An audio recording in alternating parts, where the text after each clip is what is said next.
A paz do Senhor Jesus Cristo a todos. Bem-vindos ao canal Evangelho Verdadeiro, uma visão analítica. Se você ainda não é inscrito, se inscreva neste canal e compartilhe esse conteúdo.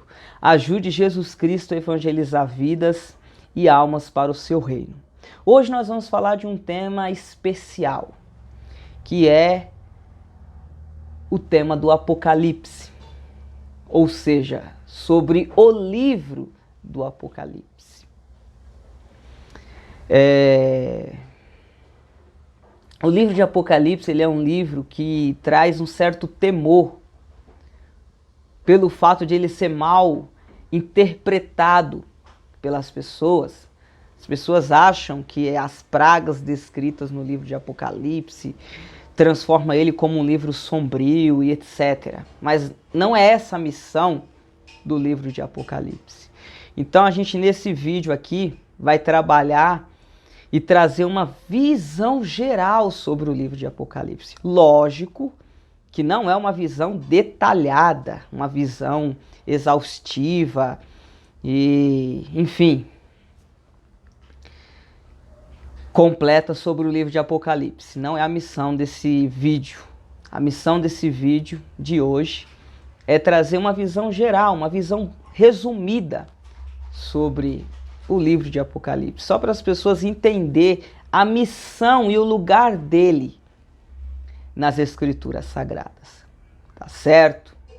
Então vamos começar trazendo aqui uma introdução. A gente sabe que o tempo ele é dividido em 3 etapas: passado, presente e futuro. E a gente conhece o passado pelos relatos históricos. A gente conhece o presente, porque a gente está vivendo o presente. Só que o futuro acaba sendo algo desconhecido, né? E para nós cristãos já não é algo desconhecido. Como assim, irmão Bruno? A gente sabe que Jesus Cristo é Deus. E Deus, ele é o Criador de todas as coisas. Então, Deus, ele não é pego de improviso no futuro, ou pego de surpresa. Pelo contrário, Deus não só conhece o futuro, como tem o controle dele e desenha o futuro. Tá certo? E Deus revelou o futuro para os seus servos. Então, ou seja, o futuro da história já não é uma incógnita para os cristãos e também para a humanidade em geral. Porque Deus revelou o futuro para nós.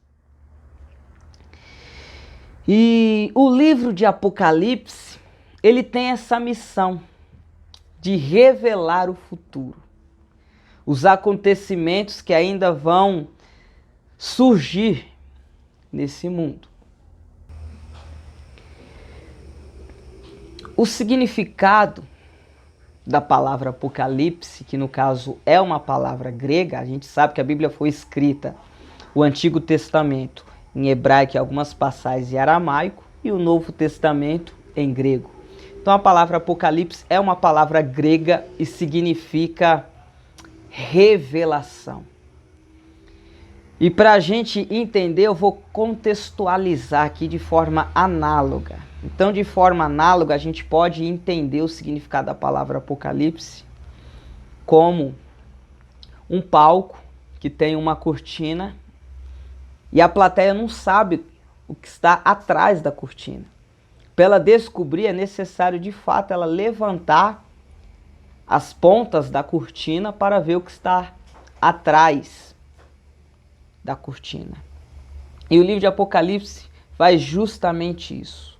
Ele pega as cortinas do presente e levanta para mostrar o que está no futuro. Tá certo? Então essa é a definição. E a missão do livro de Apocalipse: revelar o futuro. Tá certo? Então o futuro já não é uma incógnita para nós cristãos. Tá certo? Então, vamos trabalhar o livro de Apocalipse. Vamos trazer aqui uma visão geral, simplificada e resumida do livro. Lógico que o livro é muito mais rico e tem muito mais informação contida nele e que só em cursos ou em pregações ou em estudos sistemáticos para a gente entender a mensagem na sua dimensão mais vasta. Mas aqui é só para as pessoas entenderem o lugar do livro de Apocalipse nas Escrituras Sagradas e a sua missão, certo? Então, capítulo de número 1 do livro de Apocalipse, capítulo muito simples, tem o propósito de identificar o autor do livro de Apocalipse, que no caso é o apóstolo João, mostrar a localização geográfica que o apóstolo João estava quando teve a revelação do livro de Apocalipse e, enfim, apresentar esses aspectos mais de autoria e de localização geográfica, certo?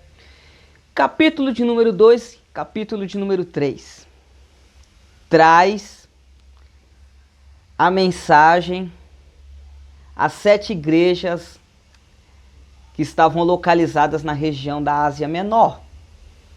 Eram igrejas históricas, reais, para os dias de João, têm um significado histórico.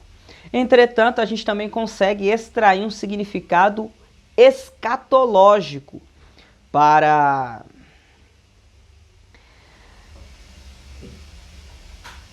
as cartas que foi transmitida para essas igrejas para os dias atuais. A gente consegue traçar 7 perfis na igreja de Cristo atual, tá certo? Então hoje a gente consegue enxergar 7 perfis de cristãos baseado nessas cartas. Então há cristão que está enquadrado no perfil da igreja de Éfeso, igreja de Filadélfia e assim sucessivamente, tá certo? Então hoje a gente tem 7 perfis diferentes de cristãos. Qual é o seu? Qual é o meu? Faça a leitura do capítulo de número 2 e capítulo de número 3 e eu creio que Deus vai te revelar qual é o seu perfil. A partir do capítulo de número 4 até o capítulo de número 16, a gente tem um período onde vai ser executado uma série de juízos de Deus contra o mundo ímpio. Esses juízos, que eu gosto de usar essa terminologia flagelos, mas há pessoas que usam pragas para fazer referência a esses juízos, eles são constituídos de uma tríade de 7 castigos cada uma. Então, ou seja, a gente tem os 7 selos, as 7 trombetas e as 7 taças. Somando tudo dá 21 flagelos, 21 pragas que serão derramadas sobre o mundo ímpio. Então, do capítulo de número 4 até o capítulo de número 16, é lógico que não está em ordem cronológica, mas nesse intervalo aí é feito a narrativa desses juízos. E a gente sabe que esse período onde vai ocorrer esses juízos, essas pragas, é o período chamado de grande tribulação. O próprio Jesus Cristo se referiu a esse período dizendo que é o pior período da história da humanidade. Nunca houve e nunca haverá um período como esse. Tá certo? Vamos fazer a leitura do texto? Vamos fazer a leitura do Evangelho de Jesus Cristo segundo escreveu Mateus, capítulo de número 4, versículo de número 21. Depois vocês façam a leitura do contexto para vocês entenderem melhor. Mas vamos fazer a leitura. Pois haverá tão grande aflição como nunca houve desde o princípio do mundo até agora, nem haverá jamais. Olha só, e nem haverá jamais. Então, esse período que Jesus Cristo está fazendo referência aqui no Evangelho de Mateus é esse período que a gente falou que está no intervalo entre o capítulo de número 4 e o capítulo de número 16. No derramar desses juízos, tá certo? Então, esses juízos vão acontecer no mundo. E segundo Jesus Cristo, é o pior período da história da humanidade. Nunca houve, nunca haverá um período semelhante a esse. Então, o futuro já está sendo desenhado. Então, o que a gente espera? Dias ruins. Dias difíceis. Entretanto, não nós, mas o povo ímpio. Vou explicar em detalhe para vocês em outros vídeos. Mas a gente de linha pentecostal acredita no arrebatamento da igreja e há provas bíblicas muito claras para a gente acreditar dessa forma. Não vai ser o objetivo aqui deste vídeo trazer essas provas, porque isso necessita de um estudo profundo da palavra de Deus, analisando texto e contexto, para a gente não cometer erros de interpretação. Mas em futuras lives, em futuros vídeos, vamos estar trabalhando sim esse tema. Mas se prepare que vai ser vídeos longos, tá certo? Mas, enfim, a gente acredita no arrebatamento da igreja, tá certo? Jesus Cristo vai vir para buscar a sua igreja, tá certo?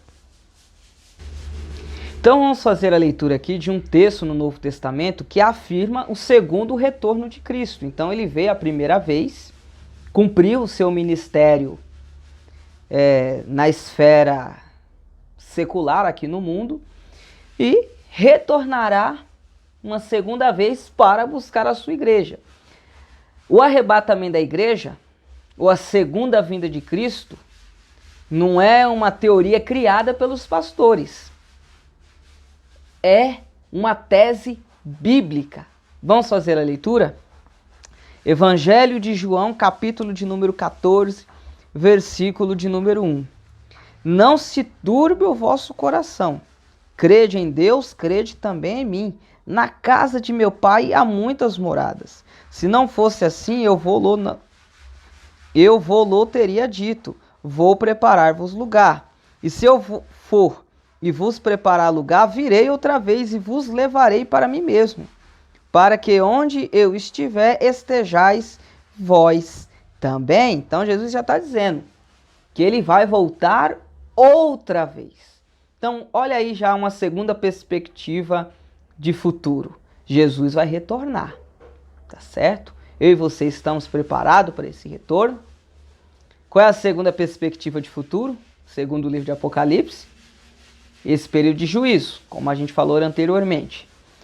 Mas vamos mostrar outro texto. Ora, para mostrar que Jesus Cristo, ele livra a sua igreja desse período de juízo, que no caso é o derramar da sua ira, lá descrita no livro de Apocalipse, capítulo de número 4 ao capítulo de número 16, lógico que não está em ordem cronológica, mais uma vez enfatizando, para mostrar que Jesus ele livra, está aqui uma passagem do apóstolo Paulo, em 1 Tessalonicenses, capítulo de número 1, versículo de número 10. E esperar dos céus a seu Filho, a quem ressuscitou dos mortos, a saber, Jesus, que nos livra da ira futura. Então está aí, haverá livramento para a igreja de Cristo, desse período terrível, tá? E esse livramento não é um livramento na tentação, ou na provação, ou na aflição. Porque tem muita gente que faz conexão com os dias lá do Êxodo, o povo de Israel sendo guardado lá nas pragas do Egito, no local, no caso não foi retirado, etc. Eles fazem essa conexão, só que o contexto que vai acontecer aqui entre o capítulo de número 4 e o capítulo de número 16 é muito mais intenso e exige um nível de proteção de retirada do local. Porque um dos elementos dessa aflição que vai acontecer no livro de Apocalipse é o aparecimento do anticristo, nesse período da grande tribulação. E o anticristo vai usar de elementos que impossibilita a permanência dos cristãos sem eles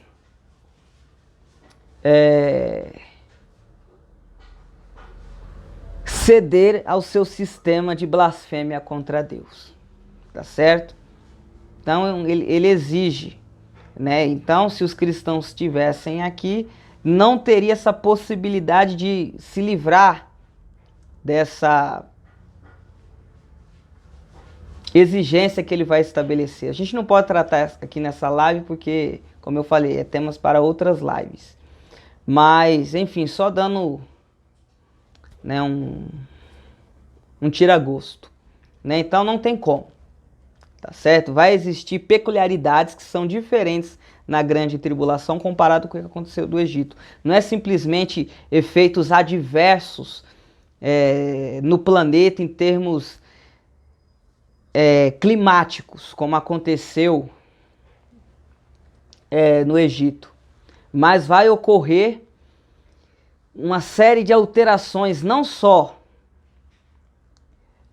no sistema climático, mas no sistema político e no sistema econômico e outros agregados. Então, ou seja, uma série de fatores que impossibilita a igreja de permanecer na sua integridade espiritual que ela mantém hoje. E existe essa promessa e várias outras que a gente analisando de forma contextual, analisando o contexto, a gente consegue observar que tem sim embasamento bíblico, tá certo? Mas enfim, então haverá esse período da grande tribulação, o futuro está reservado para isso, e depois da grande tribulação, o livro de Apocalipse fala sobre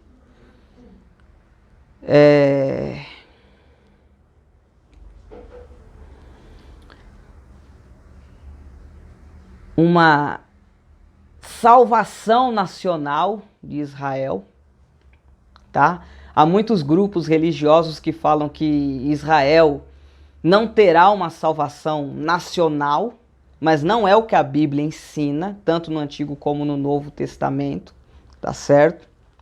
Existe já a salvação para os judeus que se convertem ao cristianismo e a Bíblia promete sim uma conversão nacional para o povo de Israel. Tá certo?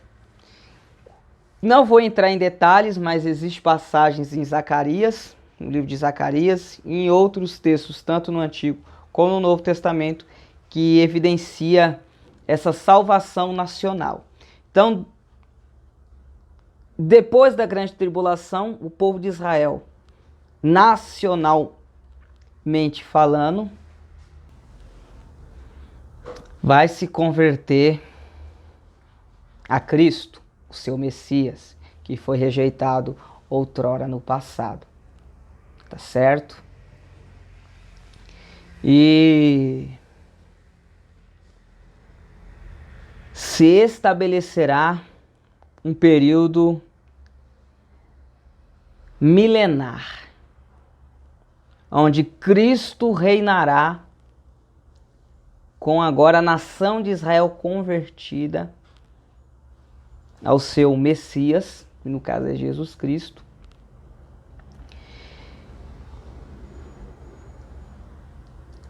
E depois desse reino milenar, a gente tem o estabelecimento do juízo final. Aí sim, todas as pessoas que morreram sem Jesus Cristo, desde Adão até o juízo final,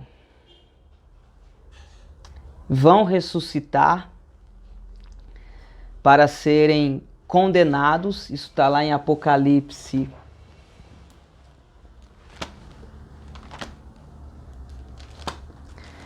20, capítulo de número 20, a partir do versículo de número 11. Vão ser julgados para serem condenados porque rejeitaram a Jesus Cristo. E vai se estabelecer o período eterno. Então, essa é a visão geral do livro de Apocalipse. Lógico que, grosseiramente, eu pulei vários detalhes, vários outros eventos, microeventos, que não são menos relevantes, são de extrema relevância. Entretanto, como eu falei, para o vídeo não ficar muito extenso, aqui era só uma visão geral do livro. Então, a partir do capítulo de número 17 em diante, a gente tem a finalização da grande tribulação e o início do milênio e, por fim, o estabelecimento do juízo final, até chegar no estado eterno, no capítulo aqui de número 22.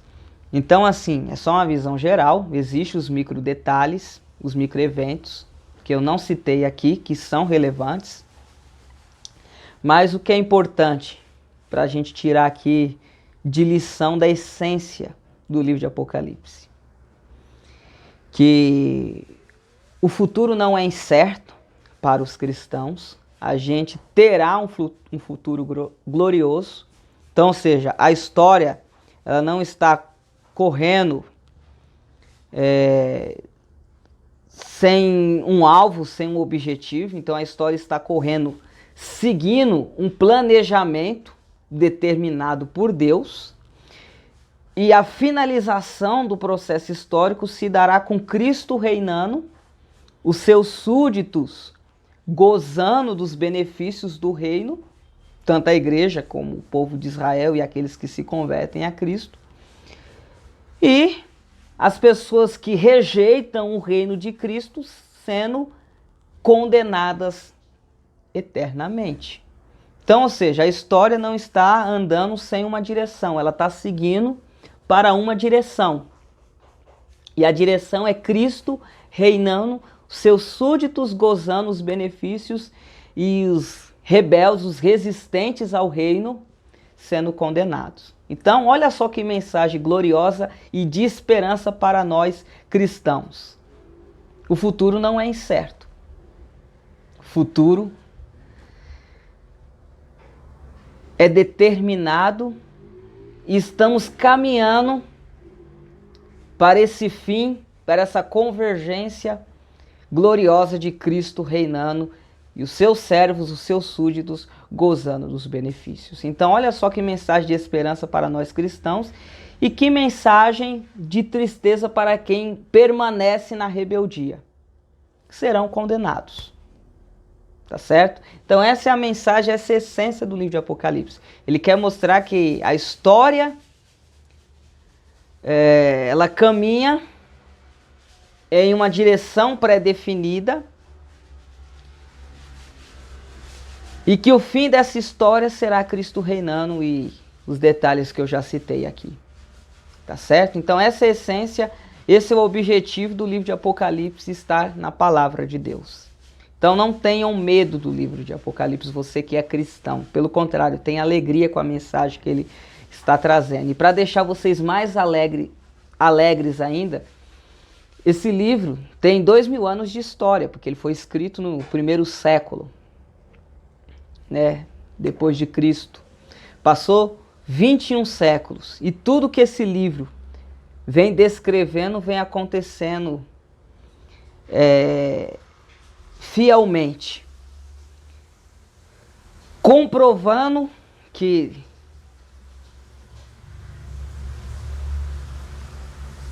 consequentemente o futuro ocorrerá da mesma forma. Tá certo? Então, que esse vídeo venha trazer esperança para você. Tá certo? Se ficar alguma dúvida, deixe escrito aí nos comentários. E se vocês quiserem que eu venha trabalhar com um desses temas, salvação nacional de Israel, o arrebatamento da igreja, de forma específica, em vídeos específicos, escrevam aí também nos comentários, tá certo? E compartilhe esse conteúdo com o maior número de pessoas. Como eu falei, esse vídeo é uma visão geral. Vocês entenderam o que espera tanto os fiéis como os infiéis, tá certo? Então que Deus abençoe cada um de vocês.